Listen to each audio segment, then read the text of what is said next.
no.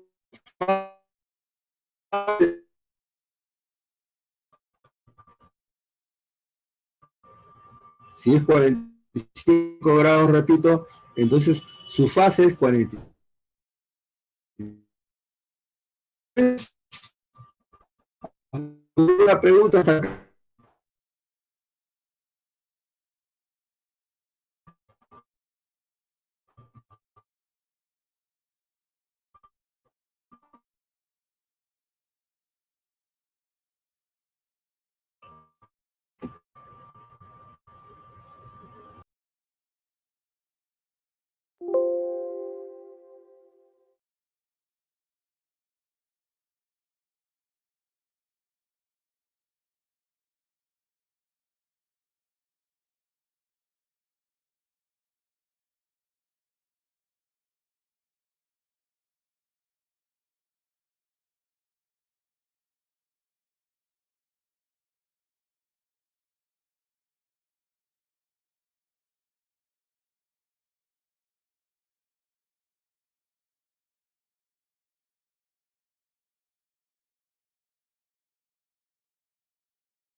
Como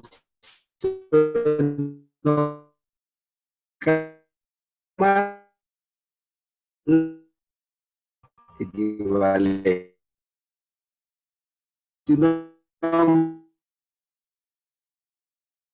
Diga. Disculpe, pero el teta es el mismo, ¿no? Cuando se da la función inicial y cuando se hace el beta 1 y beta 2, ¿el teta necesariamente tiene que ser el mismo? ¿O puede ser? Ya, muy bien. Vamos a, ya, vamos. No quisiera que entren en confusión acá. Es uno, ¿ya? Es diferente. Son diferentes los ángulos, ¿correcto? Ya. Vamos a llamar, la excitación tiene este ángulo de fase y la respuesta puede tener el diferente. Podría tener el ángulo de 30 grados, supongamos, pero la respuesta que puedo solicitarme corriente como también voltaje. Entonces, el ángulo de la excitación no necesita forzar.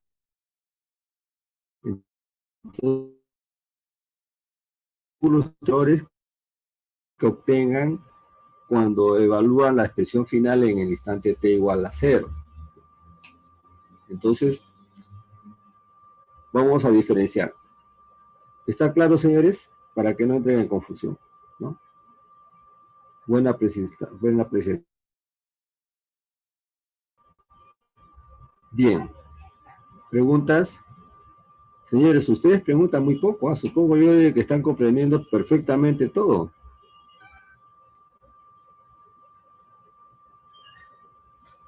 Ya. Veamos ahora lo que son los circuitos derivadores e integradores.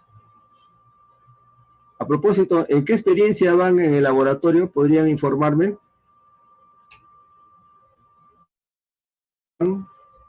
Osciloscopio, profesor. ¿Ah?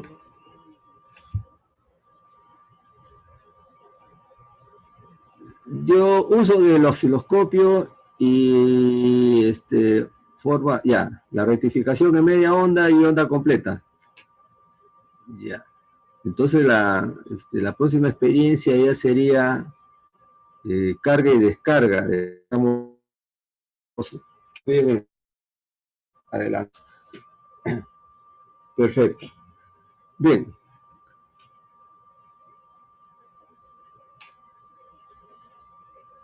Miren, ¿a qué le llamamos circuito derivador y a qué integrador?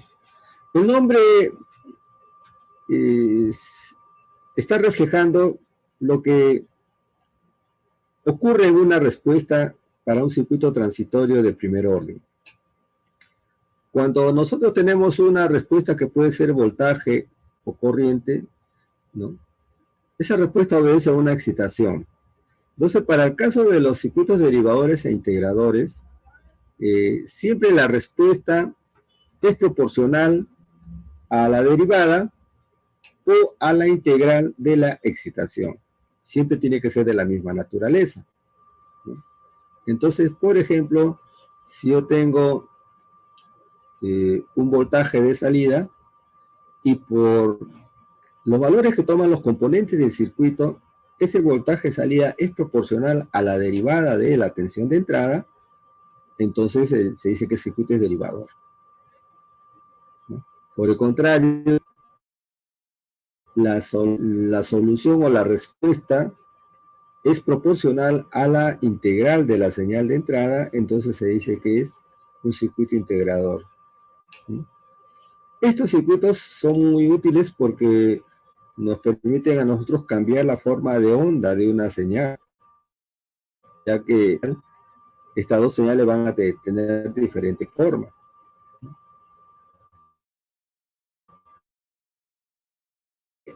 Construyen utilizando capacitores y resistores. Se trata de capacitores, ¿no? Porque son más manejables desde el punto de vista matemático. Entonces, el primer circuito que vamos a estudiar, circuito derivador RC. Ojo que estos circuitos, derivadores integradores, si bien están constituidos por resistencia y capacitancia, también pueden estar constituidos por amplificadores operados con 5. Al final, entonces, el circuito de una capacitancia y una resistencia cuyos valores me van a permitir a mí obtener una señal proporcional a la derivada de la señal de entrada. Entonces, si mi señal de excitación es BDT y tengo una capacitancia con una resistencia en serie, mi señal de salida la voy a medir en la resistencia. Ese es un circuito derivador. Cuando la señal de salida se mide en el resistor. En este resistor voy a tener una caída de tensión V sub R y una corriente IDT. Y en el capacitor, el voltaje V sub CDT. Entonces, cuando se cierra el interruptor, ¿qué va a ocurrir? Calculamos las variables. Aplicamos la segunda ley de Kirchhoff. Tengo VDT es igual a capacitor más caída de tensión en el resistor. Bien. Si nosotros ahora consideramos de que los valores de R y C, ¿no?, son tales que hacen que el voltaje en el capacitor sea mucho mayor que en la resistencia, que el resistor.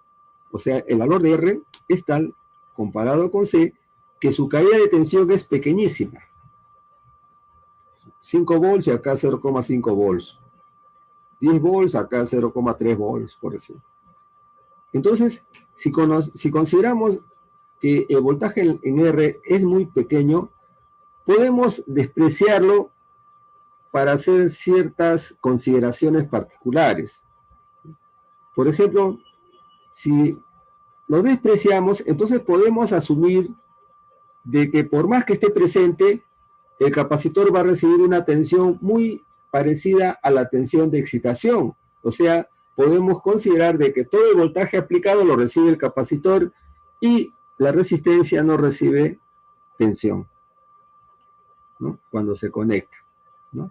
Por el valor de la capacitancia. Entonces, el voltaje VDT es aproximadamente idéntico al voltaje que se presenta en el capacitor. No hay caída de tensión en la resistencia. Muy bien. Pero eso no quiere decir de que no exista una caída de tensión en la resistencia. Si queremos nosotros ser más acuciosos, más minuciosos, podemos decir, pero ¿hay caída de tensión en la resistencia? No. Sí, muy pequeña, pero hay. ¿Y cuál es esa caída de tensión? Bueno, esa caída de tensión viene a ser por la relación mol-ampere, R por I de T. Perfecto. ¿Y esa corriente I, cómo la calculamos nosotros? Bueno, si estamos asumiendo de que todo el voltaje lo recibe el capacitor, entonces la corriente I de T se definirá por C derivada del voltaje en el capacitor respecto del tiempo, ¿no? Las relaciones de Faraday, ya sabemos eso. Entonces, ¿cómo nosotros encontramos de qué es la derivada? Bueno, lo que les he explicado hace un momento. Con aproximación el voltaje en la resistencia sería R por I de T, indudablemente. Muy bien. Entonces, el voltaje V sub R es R por I de T. O sea que el voltaje calculado aproximadamente en el resistor sería V sub R igual a R por C, ya que reemplazo ahí la ecuación 2 en 3, y tendríamos que V sub R es igual a R por C por derivada del voltaje en el capacitor con respecto del tiempo. Pero el voltaje del capacitor estamos considerándolo de que es igual al voltaje aplicado.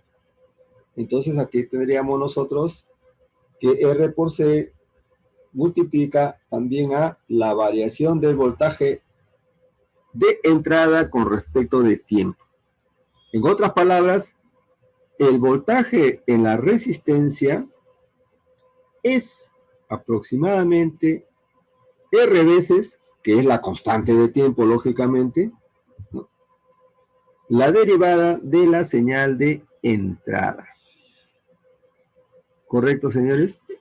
Entonces, de esta manera se demuestra de que el voltaje en la resistencia es igual a tau veces la derivada del voltaje aplicado, ¿no?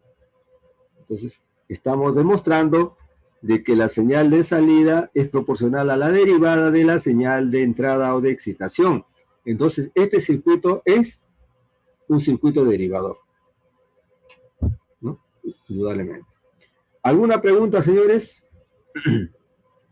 ¿Preguntas?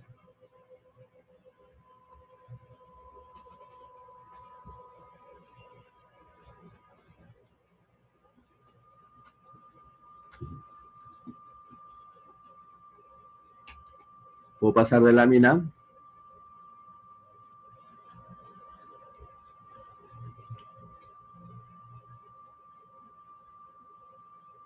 Bien.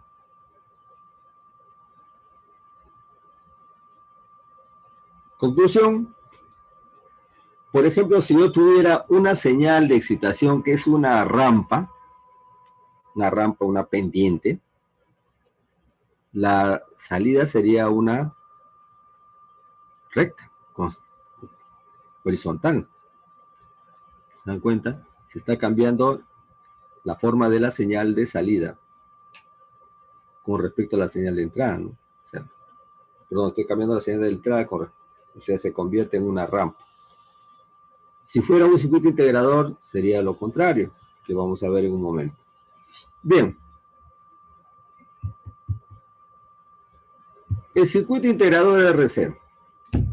En este caso, nosotros cambiamos de ubicación al capacitor con respecto a la resistencia y medimos la señal de salida en el capacitor.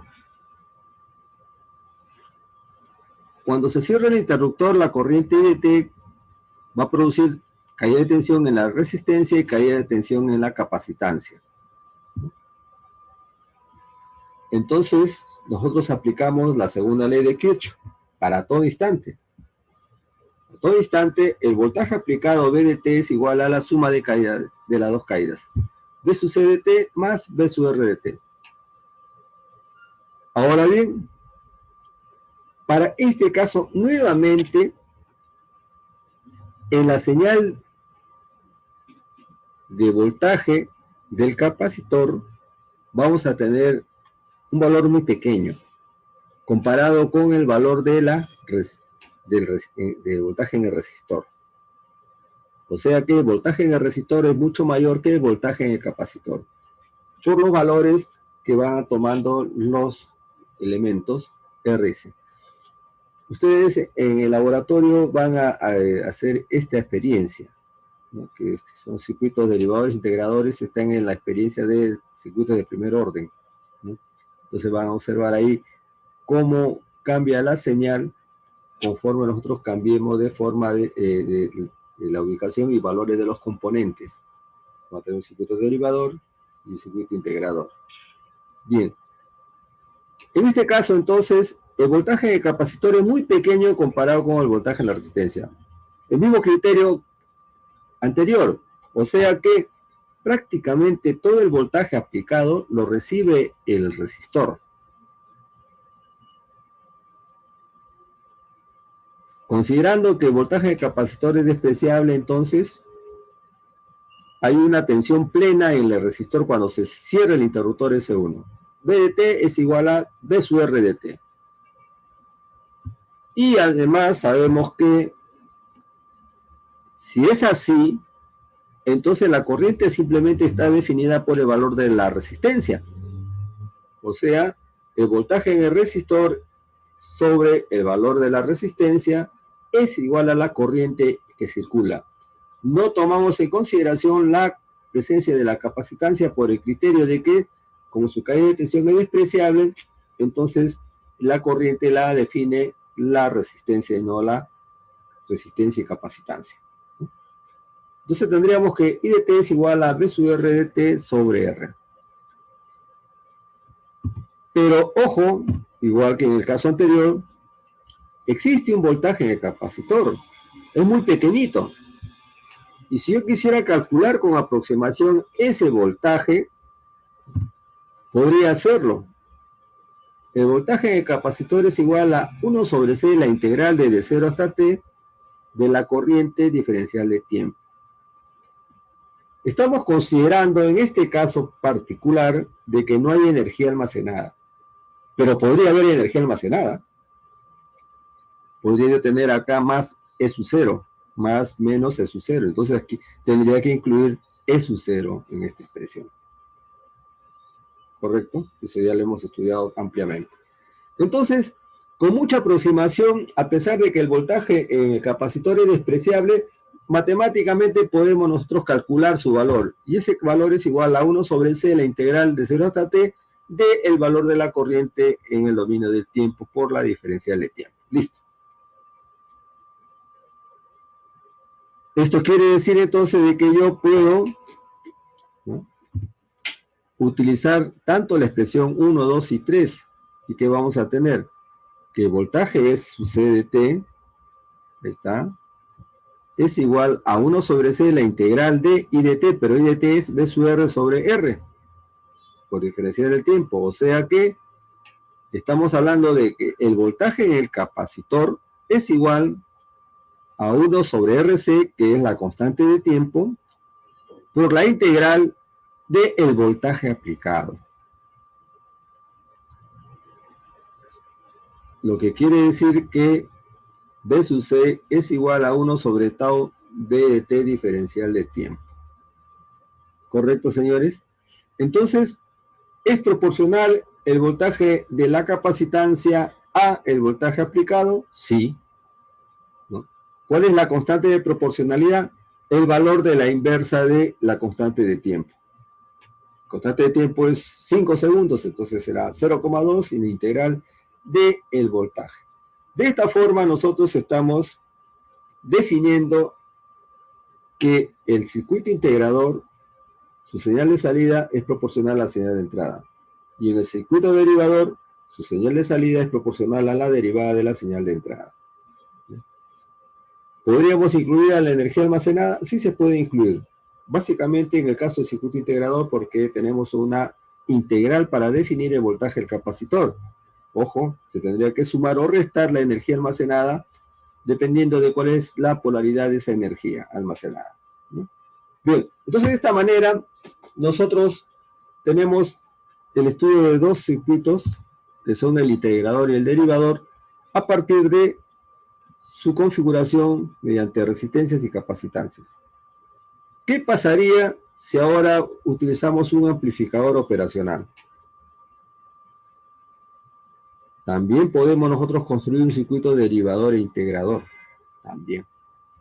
Bien, ¿alguna pregunta, señores?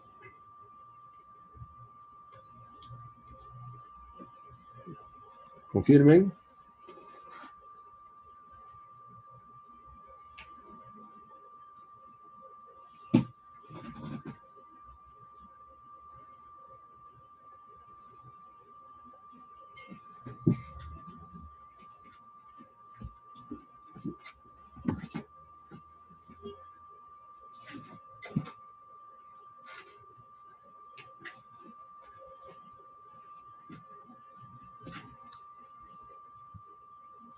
Bien, pasemos a la siguiente lámina. Circuito derivador con OPAMP.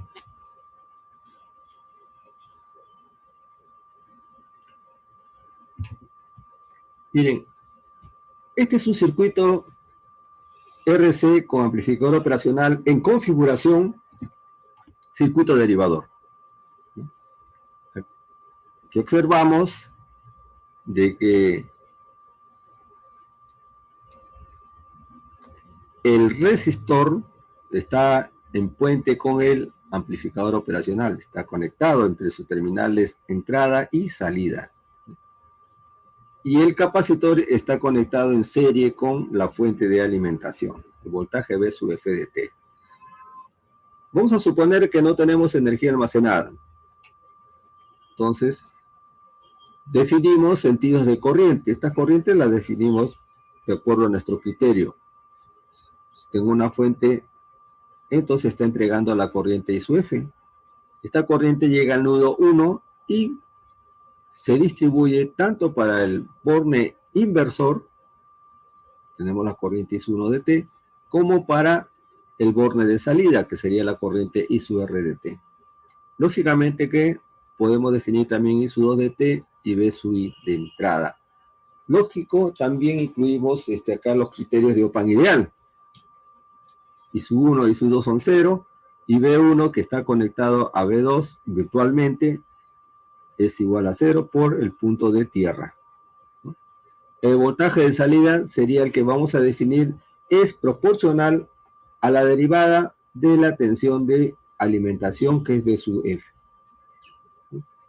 Entonces nosotros aplicamos la primera ley de Kirchhoff en el nudo 1. Ya hemos estudiado eso ampliamente. Y tenemos que I sub F es igual a I sub 1 más I sub R de T. Ahora, I sub F la tenemos que expresar como una diferencia de potenciales, ¿no?, que presente en el capacitor. Entonces, I sub F sería C, el valor de la capacitancia por la variación de la diferencia de potenciales V sub F menos V sub 1. O sea, V sub F menos V sub 1 sobre la diferencia de tiempo. Este sería el valor de la corriente. C por la derivada de la diferencia de potenciales, voltaje de fuente menos voltaje del nudo 1, entre la derivada del tiempo. igual a I sub 1 más la corriente I sub R, pero esta corriente es igual a B1 menos B de salida sobre R, porque B3 es el voltaje salida. Entonces, B1 menos B de salida sobre R sería la corriente I sub R dt. En esta expresión ya tenemos que comenzar a simplificar y considerar que el OPAN es ideal. Entonces, si el OPAN es ideal, tendríamos que B1 es igual a B2 y es igual a 0 por el nudo de tierra. Además, sabríamos que la corriente 1 es igual a 0, ¿no? Entonces, nos ayudan estos valores a simplificar la expresión de la primera ley de Kirchhoff y se reduce a capacitancia por variación de voltaje de la fuente con respecto del tiempo igual a menos, ojo, menos el voltaje de salida sobre R. O sea, hay un cambio de signo también, porque estamos aplicando la excitación a el nodo inversor. O sea, estamos cambiando de polaridad a la señal de salida. Si nosotros despejamos el voltaje de salida, lógicamente, de esta expresión, tendríamos que el voltaje de salida de T es igual a menos RC por la variación de la tensión de alimentación con respecto de tiempo. Ahí está la expresión. Se está corroborando que la tensión de salida es proporcional a menos tau, o sea, la constante de proporcionalidad es menos tau, multiplicada por la derivada de la señal de entrada. O sea, se han cumplido dos objetivos. El primero es hallar la derivada de la señal de entrada como una señal de salida, y además se le ha cambiado de signo, porque sí, tendríamos menos tau. O sea, hay un cambio de signo y la señal cambia de forma. Si yo tengo una excitación escalón, perdón, rampa, entonces tendría aquí un escalón con polaridad contraria. 5 volts y acá sería menos 2 volts, por decir. La amplitud de la señal de salida va a depender de la constante de tiempo. La constante de tiempo me define cuál es la amplitud de esa señal de salida. Entonces, estamos observando de que este circuito con amplificadores operacionales también se puede utilizar para obtener que la señal de salida es proporcional a la señal de entrada, a la derivada de la señal de entrada, pero con signo cambiado. En este caso, como no hay energía almacenada, no tenemos nosotros por qué preocuparnos. Así haya tensión almacenada, tampoco podríamos incluirla porque estamos calculando corrientes. Pero eso no sería así para el caso de circuito integrador. Si hay energía almacenada, tenemos que incluirla. Vamos a verlo en un ejercicio más adelante. Bien, ¿preguntas, señores? ¿Preguntas?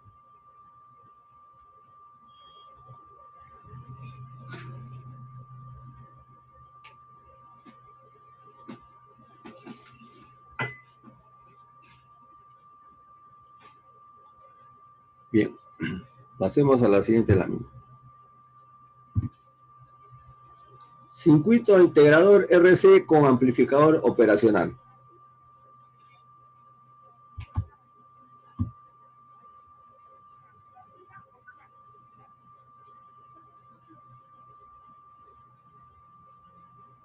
Este circuito ha cambiado, en este circuito se ha cambiado la posición del resistor con el capacitor.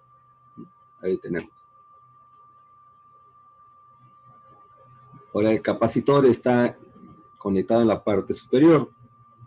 Es un puente entre el nudo 1 y el nudo 3. Listo. Nuevamente, se tiene que definir sentidos de corriente, de acuerdo al criterio que tenga cada uno de ustedes. Por ejemplo, la corriente I sub R llega al nudo 1 y se distribuye, tanto para el capacitor como para el amplificador operacional.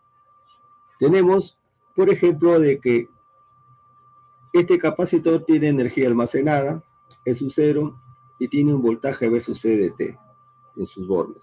Este voltaje V sub C de T obedece al sentido de la corriente que yo quiero calcular. Bien. Aplicamos la primera ley de Kirchhoff en el nudo 1. Independientemente si es ecuación diferencial o no, en el nudo 1. Ahí. Primera ley de Kirchhoff. I sub R es igual a I sub C más I1 de T. Primera ley. ¿Qué más tenemos? Ahora expresamos esa corriente en función de la diferencia de potenciales de nudo. La corriente I sub R es igual a el voltaje de la fuente menos el voltaje del nudo 1 entre R. Ahí está. Y eso es igual a la corriente que va por el condensador. C derivada del voltaje 1 menos el voltaje de salida, que es el voltaje 3, respecto del tiempo. Más I sub 1. Más I sub 1. En esta expresión, siguiendo el procedimiento, tenemos que hacer la evaluación de las condiciones para el OPAMP ideal. B1 es igual a B2 y es igual a 0. Nodo virtual conectado a tierra. I sub 1, 0.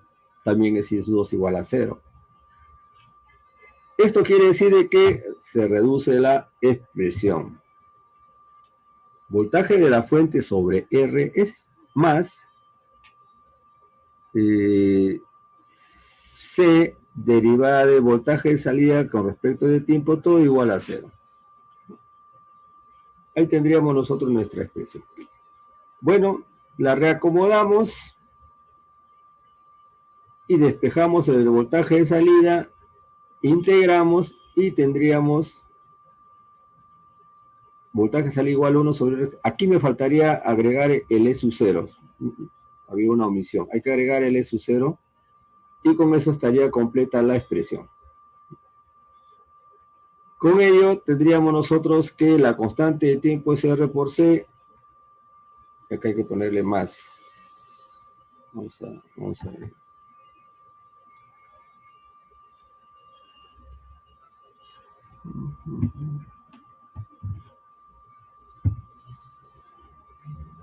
Listo.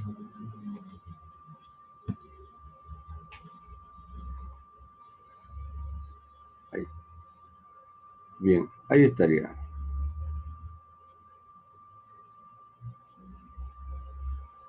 ¿Por qué es más? Porque el voltaje en el capacitor coincide con la caída de tensión. Ojo, por si acaso. Entonces, observamos de que el voltaje de salida es igual a menos 1 sobre todo la integral del voltaje de la fuente más E sub 0. Si no hay energía almacenada, 0. Y si hay energía almacenada, lo consideramos y efectuamos la operación. Entonces, de esta manera, nosotros estamos trabajando con los circuitos integradores y derivadores que utilizan amplificadores operacionales. En la experiencia de laboratorio que ustedes van a tener, van a trabajar con circuitos RC, no con amplificadores operacionales. Pero la excitación va a ser aplicada por un generador de ondas. El generador de ondas también se conoce como generador de funciones. Es un instrumento que entrega 3 formas de onda: triangular, rectangular y senoidal. Entonces ustedes van a aplicar una señal rectangular y esa señal rectangular debe tener un periodo tal que permita que se presente el transitorio. Por ejemplo, ojo, van a tener que hacer su simulación probablemente. Aquí, miren. Por ejemplo, mi constante de tiempo, ¿cuál sería? El producto de R por C. Tened cuidado, R por C. Vamos a suponer que sea 1. un farad y un ohm. Entonces mi constante de tiempo es 1 segundo. ¿Cuánto dura el transitorio de un circuito RC con una constante de tiempo de 1 segundo? Aproximadamente 5 segundos. ¿Correcto? Entonces, si yo quiero ver la señal de respuesta, ¿no?, debo trabajar con una señal cuadrada de alimentación que me permita observar en su semiperiodo positivo y negativo la respuesta transitoria completa. Entonces, si mi constante de tiempo es 1 segundo y mi tiempo en infinito son 5 segundos, entonces mínimo un semiperiodo de la onda cuadrada sería 5 segundos. O sea, el periodo de la señal cuadrada sería de 10 segundos. Pero, como se trabaja con frecuencias, la inversa de 10 milisegundos, de 10 segundos, ¿cuánto sería? Vaya, la inversa, 0,1 Hz. ¿Se dan cuenta? Entonces, cuando ustedes tengan que hacer su simulación o en el laboratorio, lamentablemente no tenemos clases presenciales, ¿no?, la excitación, que es una onda cuadrada, tiene un semiperiodo positivo y uno negativo, pero ambos tienen una duración que depende de la frecuencia del generador de señales. Entonces esa frecuencia tiene que traducirse a milisegundos o segundos y va a depender el periodo de la duración de transitorio. Entonces repito, si yo tengo C 1 farad y R 1 segundo, mi constante de tiempo es 1 segundo. Esto quiere decir que mi transitorio dura 5 segundos. Por lo tanto, yo puedo tomar una señal cuadrada para que en un semiperiodo pueda ver todo el transitorio. Entonces, un semiperiodo tendría que tener mínimo 5 segundos. Y mi periodo 10. Porque cuando aparecen los 5 segundos, la señal cuadrada, el semiperiodo de 5 segundos, puedo observar en esa señal el transitorio completo. ¿Correcto? Entonces mínimo 5. Si yo quiero hacer, asegurarme, bueno, le doy un semiperiodo de 10 segundos y por tanto un biperiodo sería de 20 segundos. ¿Correcto, señores? Para que ustedes puedan ver toda la señal, que va a ser la derivada o la integral. Van a ver que es un triángulo o una exponencial. Pero es necesario que ustedes ya se acostumbren a trabajar con los valores que les permiten ver las señales de onda. Se van a tener su generador de señales y su osciloscopio. Entonces en el osciloscopio van a ver la señal cuadrada. Cuando lo conectan para medir la señal de salida, van a obtener que de repente no se puede apreciar. Entonces, ¿por qué? La pregunta es, ¿por qué no se aprecia? Porque de repente no coinciden los tiempos de la escala del osciloscopio con el tiempo de la señal de excitación, la onda cuadrada. Y cuando se tiene la onda cuadrada, de repente no se logra ver el transitorio. ¿Por qué? Porque de repente el tiempo de la onda cuadrada, del periodo de la onda cuadrada, pues es muy pequeño en comparación con el transitorio, con las 5 veces la constante de tiempo. Entonces tiene que haber coherencia. Usted tiene que partir, primero calcular su constante de tiempo, tantos segundos. Luego hayan 5 veces la constante de tiempo. Una vez que tienen ese tiempo de las 5 constantes de tiempo, eso define su semiperiodo de la onda cuadrada.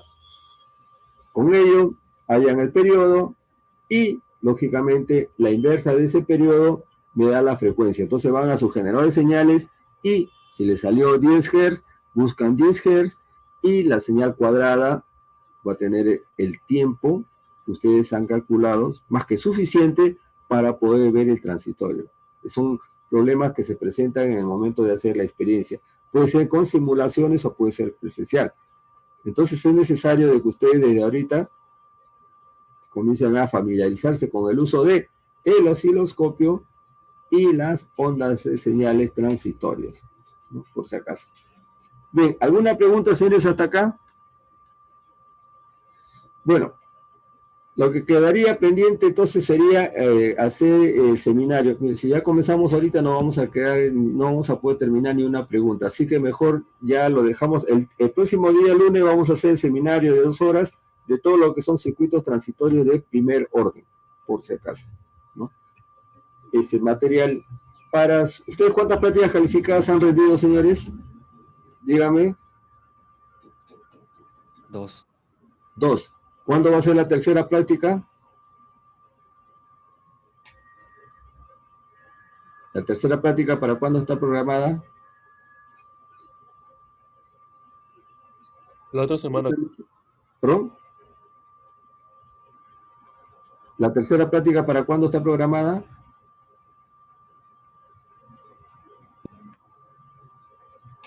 Semana 11.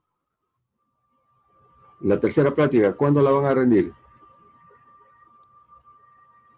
Semana 11. Semana 11. Semana 11, o sea, estamos semana 9, 10, 11, ya. Profesor, ¿ya les ha dicho cuál es el alcance de esa práctica? No, todavía no, profesor. Tengo entendido de que él les va a tomar 5 prácticas calificadas, y va 4 prácticas, y va 4, ¿no? Y va a sacar un promedio, ¿o no? 5 prácticas le va a tomar, ¿cierto?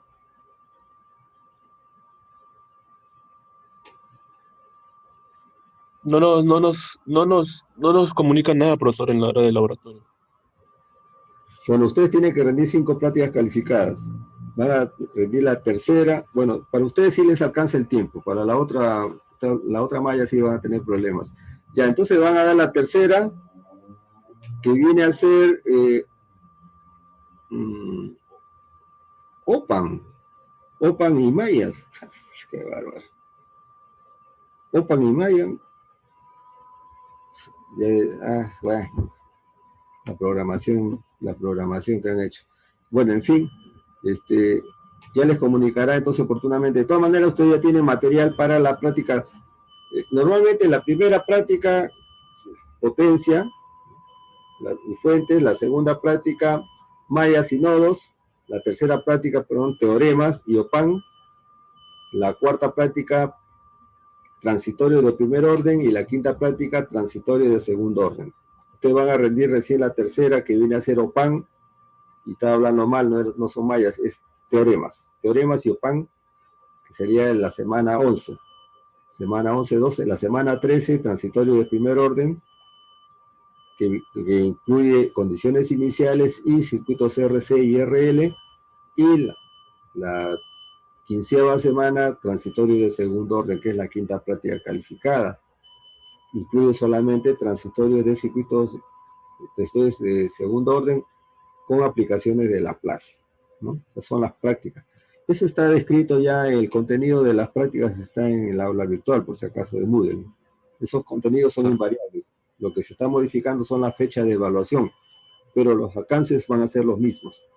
Así que no se olviden, la próxima práctica, teoremas, OPAN, tercera, cuarta, condiciones iniciales y transitorios de primer orden, y quinta, transitorio de segundo orden con Laplace. Son los 5 temas. Corriente alterna, que vamos a estudiar en el último capítulo, se toma en el examen final. Bien. ¿Alguna pregunta, señores? Profesor, disculpe. Sí. Sí, con respecto al examen final, o sea, también va a ser así como el examen parcial, o sea, la nota que sale en el IBM, ¿esa nota va a ser o podría ser posible algún tipo de tarea, algo así, profesor? No, por el momento va a ser igual. Pero eso sí, mire, yo les soy sincero, o sea, hay algunos alumnos que no han enviado su solución, porque han salido mal. No han enviado su solución. Y eso tienen que hacerlo así, no les salga ningún problema. Ustedes tienen que enviar, porque yo he revisado toditas las pruebas. Y en algunos casos hay alumnos que se les ha mejorado su nota porque han hecho un procedimiento y se han equivocado al final. Entonces, aquellos que no presentan, señores, ya es su responsabilidad. Y deben presentarlo porque es obligatorio, ¿eh? Todo el alumno que rinde su examen tiene que enviar su solución a medias, terminada, etcétera, pues tiene que presentar. Inclusive hay un alumno que ya lo dije quién es, ha resuelto 4 problemas y solamente ha presentado 2 soluciones. La solución, señores, son la garantía de que ustedes han resuelto el problema. No puede ser que ustedes me digan, acierten con la respuesta y no me den la solución. Tiene que dar la solución. De lo contrario, ¿ah? Así que para el examen final, por favor, todos, si van a dar 27 alumnos, tiene que haber 27 envíos. Ya yo reviso uno por uno. Yo me doy el trabajo de revisar uno por uno y ver si corresponde, no, si, bueno, no hay solución aquí porque está mal el procedimiento, bueno, 0. Pero es necesario de que ustedes entreguen su solución. Es como un examen presencial. En el examen presencial, si ustedes no entregan el examen, tienen 0. Así hayan resuelto. No lo entregaron, 0. Aquí tiene que hacerse algo similar. Ustedes resolvieron y no han entregado su examen. O no han resuelto y no han entregado el examen. Tiene que entregarlo. ¿Correcto? Bien. Entonces, señores, ya queda claro, el examen final y sustitutorio, en principio va a ser como el examen parcial, ¿no? Bien, ¿alguna otra pregunta, señores? Entonces, bien. Bueno, ya casi estamos cerca de la hora, vamos a dar por concluida la clase, nos conectamos el día lunes para hacer el seminario. Por favor, practiquen y aprendan un software de simulación, porque es necesario que ya a estas alturas ustedes estén trabajando con software. Tienen Multisim, el PSPy, etcétera. Hay una serie de software que, libres inclusive, que pueden ustedes utilizar para trabajar, ¿no? Ya tienen que dedicarse, han salido muy mal en el examen parcial. Muy mal. En laboratorios he visto que tienen buenas notas en la primera práctica de laboratorio, pero la idea no es que salgan bien solamente en el laboratorio. Tienen que demostrar que la fundamentación teórica y la comprensión del curso va a la par con su nota, ¿no? Bien, ¿alguna otra pregunta, señores? Bien, entonces, el alumno que faltaba, hay un alumno que no me ha enviado más que dos soluciones, tiene que enviarlas. ¿Cómo se llama este alumno? Suica. Y el plazo hasta el mediodía. De lo contrario, bueno, pues se quedará con sus 2 soluciones que me ha enviado nada más. Bien. ¿Alguna otra pregunta, señores? Perfecto. Entonces, estamos comunicándonos el próximo día lunes. Por favor, estudien, señores. Estudien. Vamos a hacer, yo les estoy haciendo sus seminarios completos. 2 horas. Problemas de aplicación. Usted tiene que comenzar a responder a las expectativas. ¿Correcto? Voy a prepararle también serie de problemas para pegar en la plataforma Moodle para que ustedes practiquen. Pero tienen que traer a practicar, señores. Uno se esfuerza, les pone los problemas, ingresan. Son ustedes 30, ingresan solamente 10, 9. Y después en el examen, ahí se reflejan. Falta de práctica, falta de mayor habilidad para manejar la calculadora, etc. Esas cosas suman, ¿eh? Tienen que esforzarse, señores. Bien, nos comunicamos el día lunes. Cuídense mucho, señores. Buenos días. Hasta luego, profe. Hasta luego, jóvenes. Hasta luego. Hasta luego. Hasta luego, señores. Hasta luego, profesor. Hasta luego.